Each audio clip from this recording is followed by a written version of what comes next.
শিক্ষার্থী, আজকে আমরা অল্প সময়ে পদার্থবিজ্ঞানের 10টি সূত্র নিয়ে আলোচনা করব।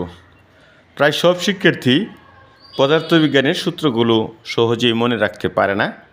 আমরা এই সূত্রগুলো সহজে মনে রাখার কৌশল নিয়ে ইনশাআল্লাহ আলোচনা করব। W সমান কাজ সমান Fx, অর্থাৎ বল পূরণ ত্বরণ। F এর পরিবর্তে আমরা আবার লিখতে পারি mgx। P ক্ষমতা W/T, W এর পরিবর্তে mgh/T। এখানে m পদার্থের ভর, g অভিকর্ষজ ত্বরণ, h উচ্চতা, t সময়। বিভব শক্তি EP, potential energy mgh। EK সমান হাফ mv স্কোয়ার। আমরা যদি হাফ m রেখে বি স্কোয়ারের পরিবর্তে আবার গতির সমীকরণ অনুসারে লিখতে পারি u স্কোয়ার প্লাস 2gx। আবার EK প্লাস EP, অর্থাৎ গতিশক্তি প্লাস বিভব শক্তি ইকুয়াল টু ধ্রুবক সর্বক্ষেত্রে।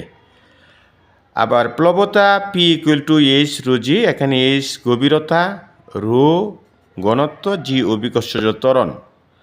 আবার রো বস্তুর ঘনত্ব ইকুয়াল টু ভর বাই আয়তন, অর্থাৎ ভরকে আয়তন দ্বারা ভাগ করলে আমরা ঘনত্ব পাব।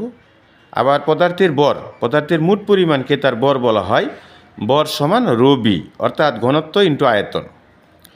আবার শব্দের বেগ v equal to f lambda, এখানে এফটা কম্পাঙ্ক, ল্যামডা হলো তরঙ্গ দৈর্ঘ্য। আবার প্রতিধ্বনি, মূল শব্দের পুনরাবৃত্তিকে প্রতিধ্বনি বলে।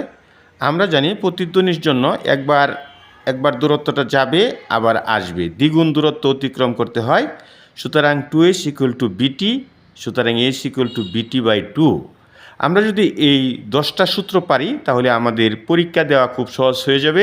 সবাইকে অভিনন্দন, ধন্যবাদ।